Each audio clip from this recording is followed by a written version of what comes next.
Paz e graça aos irmãos e às irmãs. Irmãos, demorei um pouquinho para poder entrar aqui, tive alguns contratempos.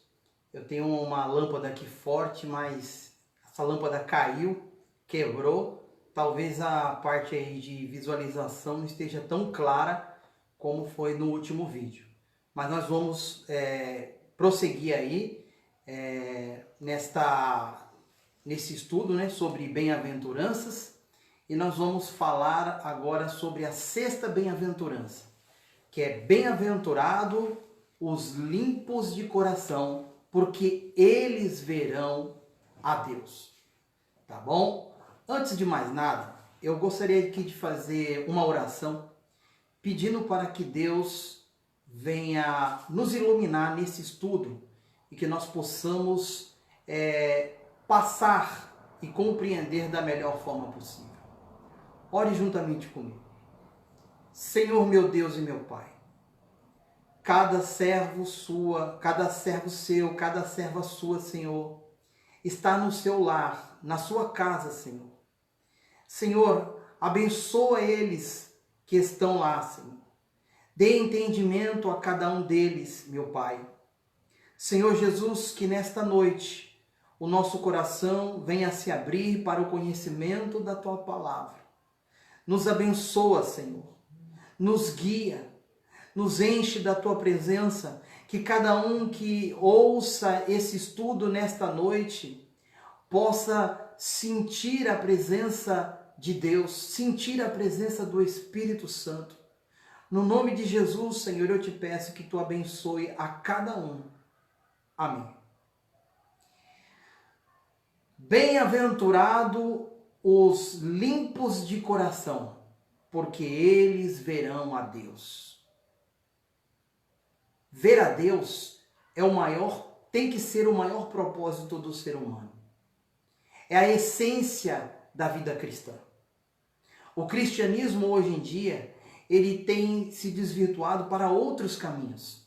As pessoas têm colocado propósitos na frente daquela que é conhecer verdadeiramente a Deus, né? Um dia estar lá com Deus. As dificuldades do dia a dia, a luta do dia a dia, tem levado as pessoas a tirar a sua prioridade de Deus. Mas essa é a essência da vida cristã. Viver uma vida cristã com o seu coração limpo para poder um dia contemplar a Deus, ver a Deus. E isso é algo sublime. E isso é algo que tem que estar dentro do meu coração e dentro do seu coração. Então, nesta noite, nós vamos falar sobre três aspectos desse versículo. O primeiro é falar sobre o coração. O segundo, nós vamos falar sobre limpos ou puros, que tem o mesmo significado. E em terceiro, é falar sobre ver a Deus. Então vamos lá. O coração refere-se ao quê? Quando fala do coração na Bíblia, nós sabemos que é uma metáfora, uma figura de linguagem. E essa figura de linguagem, ela está direcionada à vida anímica. O que isso quer dizer? Vida anímica.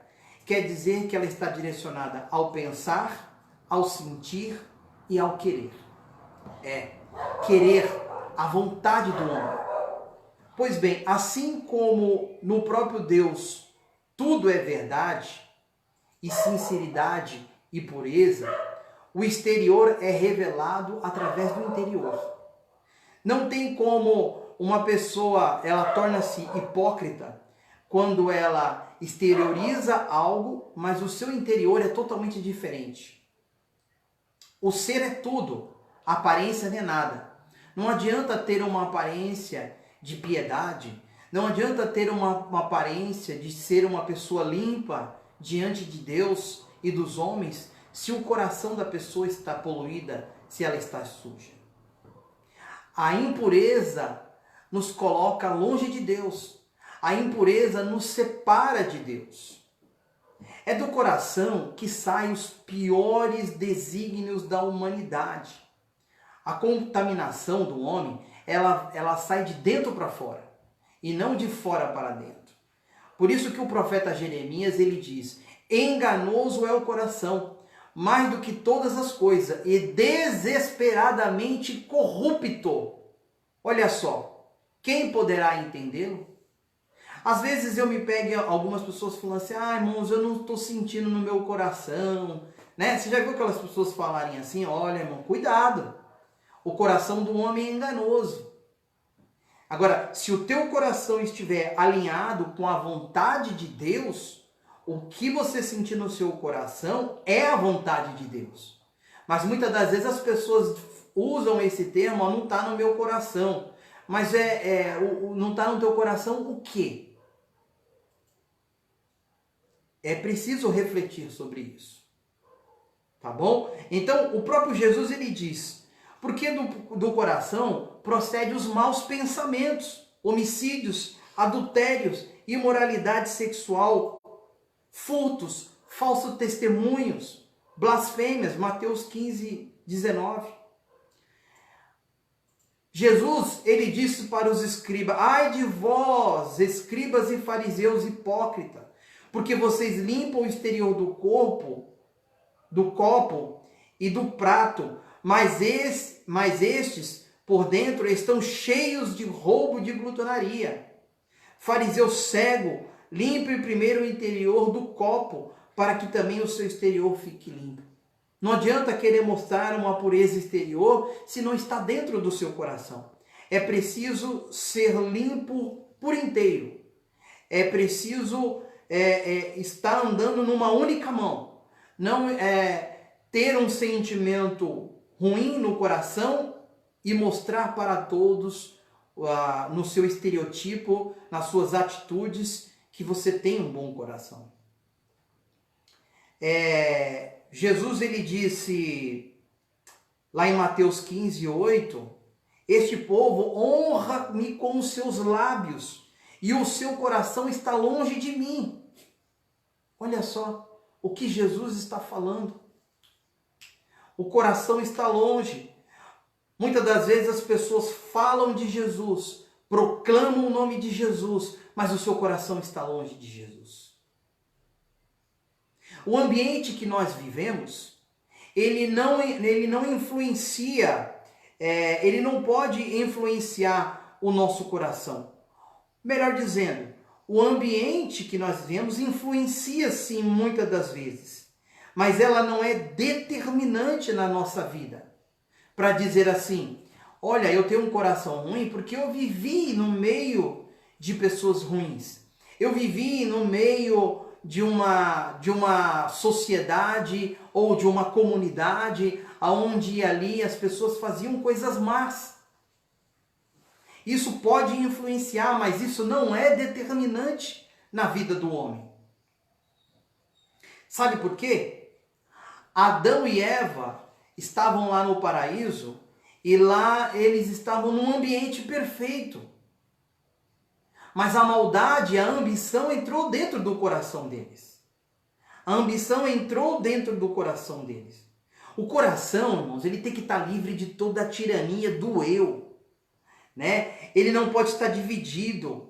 É que não ficam tentando a servir. O coração, ele não pode tentar servir a Deus e ao mundo ao mesmo tempo. É preciso ser decidido na nossa caminhada. É impossível, de Deus, irmãos, é impossível se esconder. Muitas pessoas vivem como se pudessem ver aquele que é invisível e a quem um dia verão tal como ele é. Sem santificação é impossível ver a Deus. Não terá possibilidade de ver a Deus sem santificação. Sem santificação não podemos ver ao Senhor. E é por isso que agora nós vamos falar sobre o segundo ponto desse estudo, que é pureza. A Bíblia fala de 5 tipos de pureza. E eu vou estar aqui descrevendo de forma sistemática esses 5 tipos de limpeza que nós encontramos, de pureza que nós encontramos na Bíblia Sagrada. Primeiro, a pureza primitiva. A pureza primitiva, ela é somente dada a Deus. Somente Deus, ele é puro em toda a sua essência. Não tem nada que é intrinsecamente puro nesta terra, a não ser que seja o próprio Deus. Deus é puro em sua essência e ele não contempla o mal. O nosso Deus, ele é eternamente santo e ele brilha mais do que o sol.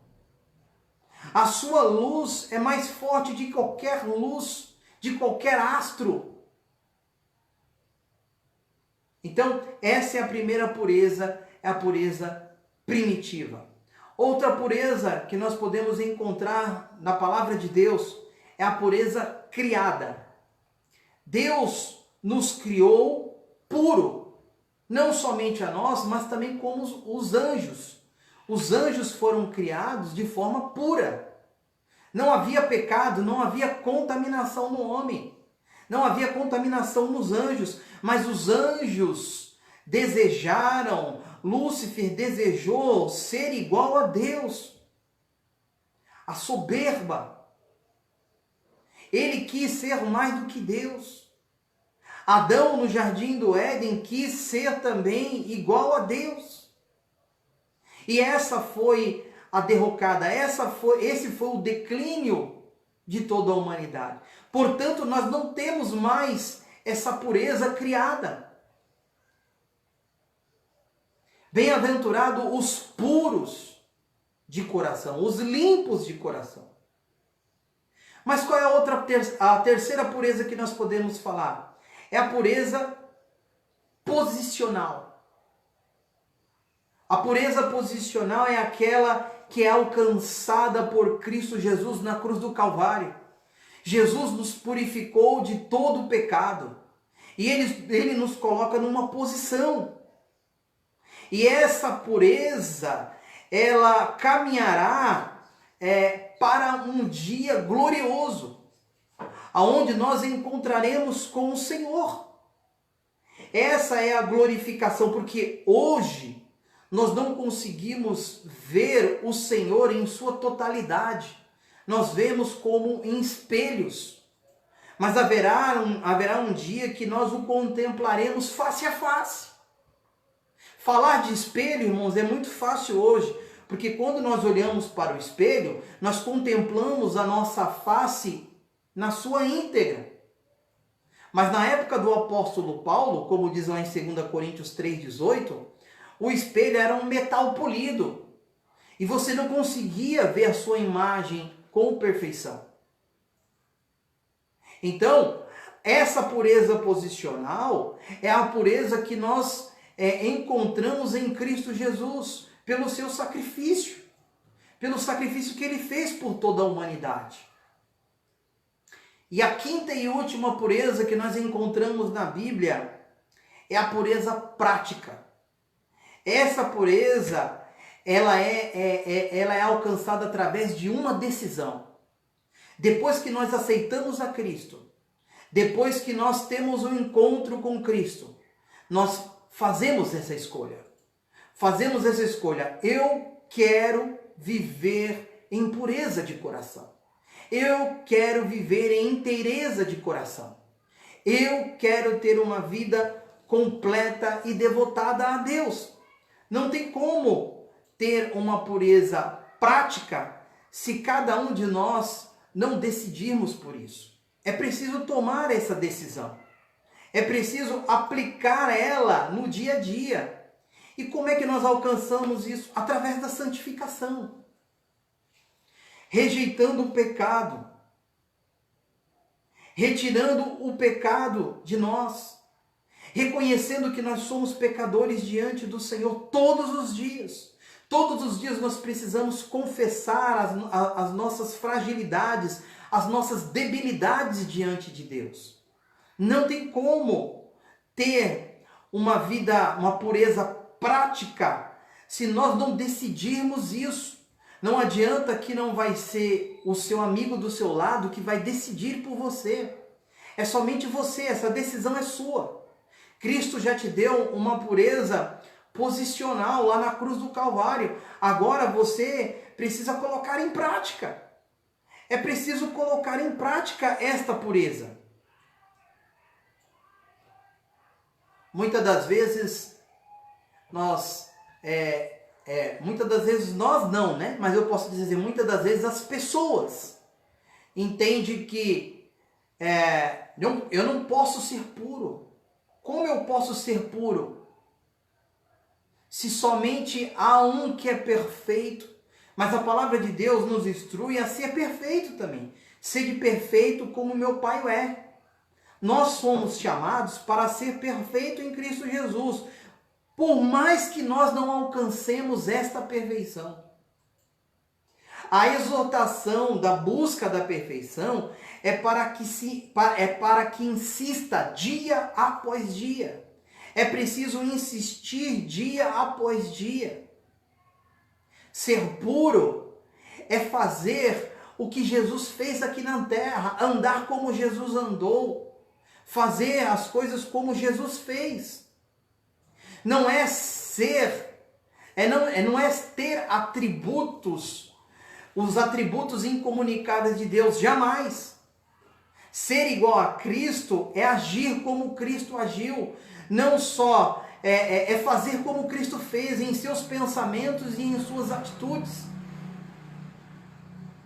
Não são os atributos incomunicáveis de Deus. Ninguém pode agir, buscar uma pureza dentro de suas atribuições a nível dos atributos divinos. Mas os nossos pensamentos e as nossas atitudes, sim. Mas ainda eu sinto dificuldade. Eu não sei como eu posso alcançar essa santificação, essa vida de pureza, esta vida de limpeza, esta vida de inteireza mediante a Cristo Jesus. É somente deixar ecoar no seu coração aquilo que Jesus diz para Deus, suplicando ali para os seus discípulos em João 17:17. Que ele diz assim: santifica-os na verdade, a tua palavra é a verdade. Meus queridos irmãos e irmãs, deixa a palavra de Deus tornar-lhe puro. Medite na palavra de Deus, leia a palavra de Deus, porque a palavra de Deus, ela nos purifica, ela nos santifica. Tem mais formas ainda de nós encontrarmos essa pureza prática. Essa é a receita. Essas coisas que eu estou orientando, que eu estou passando, é a receita para poder ter uma vida pura diante de Deus. Ler a palavra de Deus em primeiro lugar. Em segundo lugar, se arrepender com lágrimas dos nossos pecados. Assim como Maria Madalena, ela se arrependida diante de Jesus, ela chorava e lavava os pés de Jesus. O choro do arrependimento, e enxugava com os seus cabelos. Você quer ver mais? O sangue de Jesus nos purifica de todo o pecado. E por último, deixe que o Espírito Santo de Deus purifique a sua vida. A Bíblia fala, ela compara o Espírito Santo como fogo. O fogo, ele limpa, ele tira toda a sujeira, assim como ele limpa o ouro. Deixe que o Espírito Santo de Deus tire, queime toda a escória, toda a sujeira, tudo aquilo que não pertence a Deus. Outra comparação que a Bíblia faz é que o Espírito Santo é como o ar. O Espírito de Deus, ele é um sopro. O Espírito Santo de Deus é o fôlego das nossas vidas. É Ele que nos dá vida e nos dá força para poder caminhar dia após dia. E o Espírito Santo de Deus é como a água. a água que limpa, a água que faz tornar alvo, limpo como a neve. Deixe que a água do Espírito Santo de Deus purifique o seu coração. Deixe que a água do Espírito Santo de Deus te lave por inteiro, te lave por completo. É preciso, meus queridos e minhas queridas, que a pureza do nosso coração esteja numa mão única e que todo o nosso ser e que todo o nosso viver seja por completo em fazer a vontade de Deus. Não tem como, não é possível viver em dois pensamentos. Não é possível viver dividido. Muitos cristãos hoje vivem divididos em servir a Deus e a servir ao mundo. Quer ter um coração puro, mas estão se enchendo das coisas do mundo. O apóstolo Paulo, lá em Romanos 7, ele se vê neste grande conflito, na onde ele quer fazer a vontade de Deus, mas ele não consegue fazer a vontade de Deus. Mas se eu faço o que não quero, como diz lá em Romanos 7,20, já não sou eu que o faz, e sim o pecado. Não deixe que o pecado te domine. Que não sim o pecado que habita em mim. Vamos pedir a Deus para que o pecado não venha habitar no nosso interior. Nós buscamos a pureza de coração através da oração. Quando nós buscamos ao Senhor, Senhor, purifica-me de todo o pecado. Senhor Jesus, tira de mim tudo aquilo que não pertence a Ti. Essa é uma forma de nós buscarmos esta pureza. Não olhe para as dificuldades como algo impossível, mas olhemos para o sacrifício de Cristo como algo que nos motiva a cada dia ter uma vida limpa e pura diante do Senhor. Quando eu olho para a cruz, o amor de Deus, o seu sacrifício em enviar o seu Filho, é aquilo que me motiva a ir um pouco mais. Não tire o foco da sua vida. Não tire o foco da sua vida cristã. Continue buscando a pureza. E a palavra de Deus, ela é certa. E ela afirma veementemente, lá em Salmos 24, verso 3 e 4, diz assim: quem subirá ao monte do Senhor? Quem subirá até a presença de Deus? Quem há de permanecer no seu santo lugar? O que é limpo de mãos e puro de coração, que não entrega a sua alma à falsidade, nem faz juramento à intenção de enganar. Coração limpo, alma limpa. É isso que nós precisamos. É isso que nós necessitamos. É isso que nós temos que buscar nas nossas vidas. Só um minutinho, irmãos. Eu preciso aqui... Liga para mim ali, Vitor, o notebook que vai descarregar. Liga lá na tomada para mim, por favor. Perdoe-me, meus irmãos, aqui. Eu esqueci de conectar o meu notebook aqui. E ele já deu o sinal que ele vai desligar. Tá bom? Mas, voltando aqui. Eu sei que o Espírito Santo de Deus está falando contigo nessa noite. Vamos buscar essa pureza de coração. E o que é no original? O que é no original? Realmente, no grego clássico, vamos dizer assim, o que é no grego clássico? Ser puro. E nós encontramos lá alguns significados assim, que algumas palavras no grego clássico que ela ilustra aonde era utilizada a palavra pureza. Primeiro, as roupas, quando elas eram limpas, eles diziam que elas estavam limpas, elas estavam puras. Então, aí nós temos um exemplo. Outra era o vinho e o leite. O vinho é puro, o leite é puro. Outra coisa que nós encontramos no grego clássico era os soldados que se purificavam dos covardes. Aqueles que não tinham coragem de ir para a batalha, era também utilizada a palavra puro. Assim como também o ouro, quando passava pelo fogo, ele também era purificado. Agora na Bíblia, ser puro é tudo isso que eu tenho falado. É tudo isso que eu tenho falado para cada um de vocês. É ter realmente uma vida de entrega. O salmista, ele diz assim: de fato, Deus é bom para Israel, para com os de coração limpo.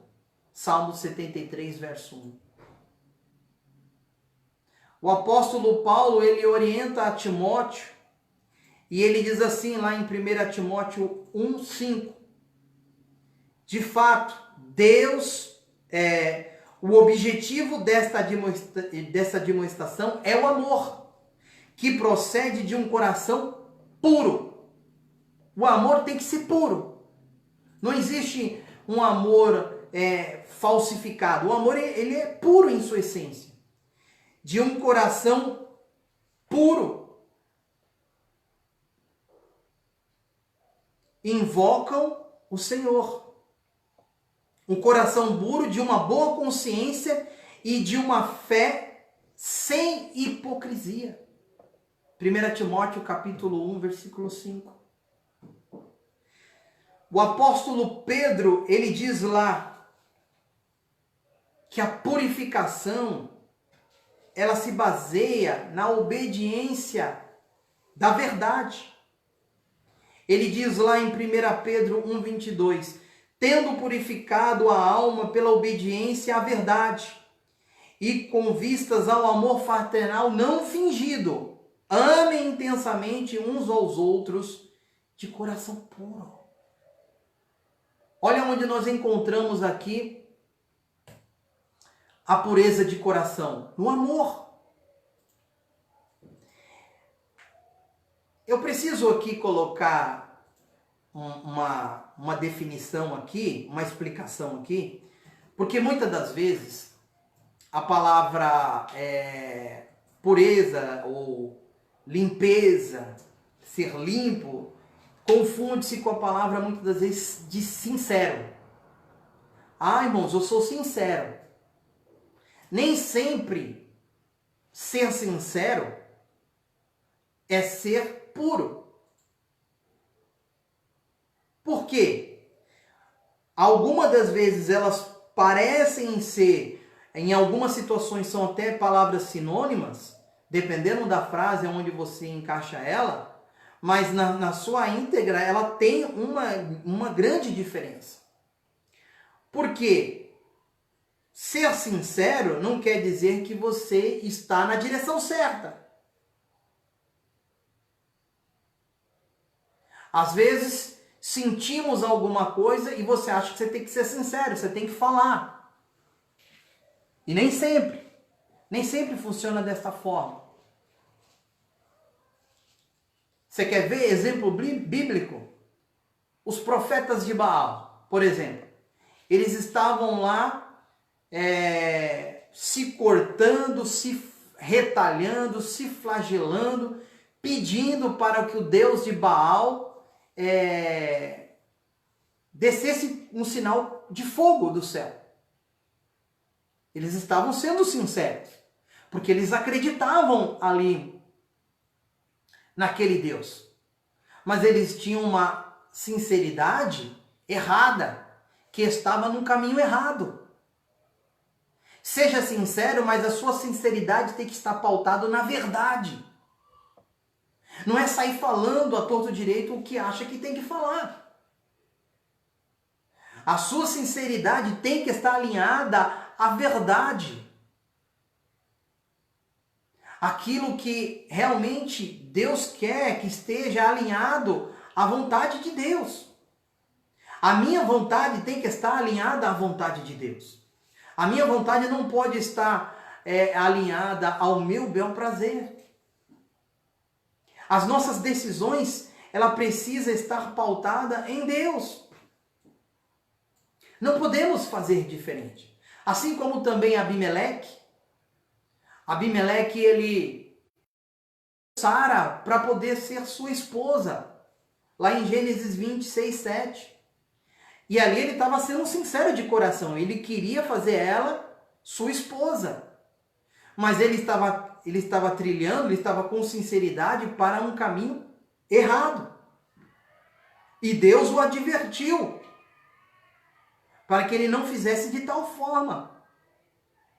Então precisamos entender e ter essa distinção de que sinceridade muitas das vezes não está alinhada à vontade de Deus. Não quer dizer que você está sendo limpo e puro de coração.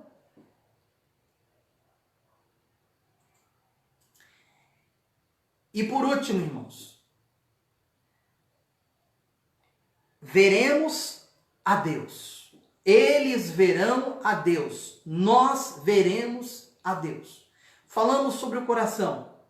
Falamos sobre os limpos ou os puros. E agora nós vamos falar sobre ver a Deus. Percebe-se que, pela perspectiva de toda a humanidade, nós vemos, muitas das vezes, as mesmas coisas. Olhamos para o céu, olhamos para as montanhas, olhamos para a natureza. E às vezes, dentro dessa mesma perspectiva, conseguimos enxergar de formas diferentes. Como assim? Deixa eu lhe explicar.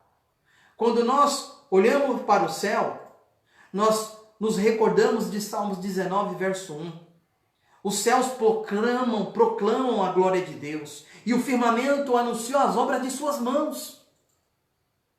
Olhamos para as estrelas dos céus e contemplamos a beleza criadora de Deus.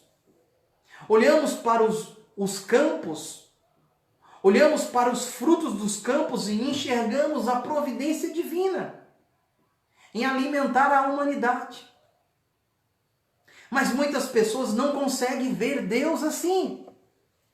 Muitas pessoas não enxergam e entendem isso como fruto do acaso ou aleatório. É bem assim que funciona. Estamos debaixo de uma mesma perspectiva, de um mesmo prisma, melhor dizendo. Nós enxergamos as mesmas coisas que estão aí fora, mas a diferença é que você enxerga com os olhos espirituais e consegue ver Deus. Mas eu quero dizer para você, não se limite somente a isso. Isso aí é muito glorioso. Isso aí é fantástico, é muito belo, é muito lindo. Mas nós veremos a Deus face a face. Moisés quis ver Deus e não pôde ver Deus. Mas ele foi ousado diante do Senhor. O apóstolo Paulo, ele teve uma experiência que ele diz, olha, eu sei de um homem que se no corpo não sei, ou se fora do corpo também não sei, que ele viu e ouviu palavras inefáveis. Ele foi arrebatado ao paraíso. Está lá em 2 Coríntios 12, 2 e 3. O apóstolo Paulo, ele começa a falar de uma experiência inenarrável. Ele não podia narrar. Eu quero dizer para você, meu amado irmão e minha amada irmã, que o que nós vamos contemplar lá na glória não tem palavras que possa expressar. Não tem nada que possa explicar aqui na terra. Quando nós chegarmos naquele grande dia. Não tem nada que possa explicar o quão glorioso, o quão fantástico e formidável é. Não temos palavras para poder explicar. O próprio Jó, ele no meio da dificuldade, ele creu nisso. Lá em Jó 19, 25, do verso 25 ao 27, ele diz: porque eu sei que o meu Redentor vive, e por fim se levantará sobre a terra. Depois revestido este meu corpo da minha pele, em minha carne verei a Deus. Num corpo glorificado ele está falando. Eu vou ver a Deus, vê-lo-ei por mim mesmo. É dizer, olha, não é fulano de tal que vai ver, é eu que vou ver. Fulano de tal pode ver, mas eu também vou ver. Não é falar de Deus, de não ter experiência. Você vai ter essa experiência. Nós começamos aqui na terra. Começamos a ver Deus aqui na terra, mas nós veremos Ele nos céus. Vê-lo-ei por mim mesmo, os meus olhos o verão. E não outros olhos, olha só. Não são outros olhos, mas os meus olhos. E olha só, de saudade me desfalece o coração. Senhor, eu tenho saudade daquilo que eu não vivi. Olha só, porque você foi criado por Deus. Jó está sentindo saudade, porque ele sabe que ele pertence a Deus. Ele nunca viu a Deus, mas ele sente saudade e ele tem convicção de que um dia ele verá a Deus, que ele verá a Deus. O apóstolo João, ele foi levado em espírito aos céus e ali foi mostrado para ele uma grande visão em Apocalipse capítulo 4. E ali ele começou a contemplar o trono de Deus. E o apóstolo João, ele não sabia como narrar. E ele tentava narrar, e ele tentava explicar ali que aquele que estava assentado ao trono era semelhante como uma pedra de jaspe.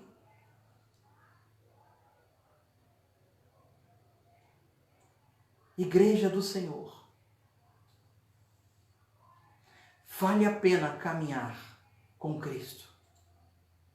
Vale a pena caminhar com o Senhor Jesus. Tenha certeza disso. Ele viu o que estava sentado no trono como uma pedra de jaspe. Como é que você tem visto Deus na sua vida? Aqui na terra, como é que você tem visto o Senhor? Como é que Ele tem se apresentado aí no seu coração? Como é que você tem visto Deus aí no seu coração? Como é que Ele se apresenta a ti? Como é que você se apresenta a Ele? Nesta noite, eu quero que você curva a sua cabeça. E eu vou fazer uma oração neste momento, pedindo para que o Senhor nos fortaleça. Senhor, meu Deus e meu Pai, no nome de Jesus, eu te peço, Senhor, pela sua igreja, não somente a igreja metodista aqui de Cubatão, a igreja metodista da Cota, não somente a igreja metodista do Casqueiro, não somente a igreja metodista do Bolsão, mas todas as igrejas do Brasil e do mundo, Senhor. Que a tua igreja, Senhor, nesse tempo presente, possa ser uma igreja que ande com o coração limpo. Uma igreja que ande com inteireza de coração.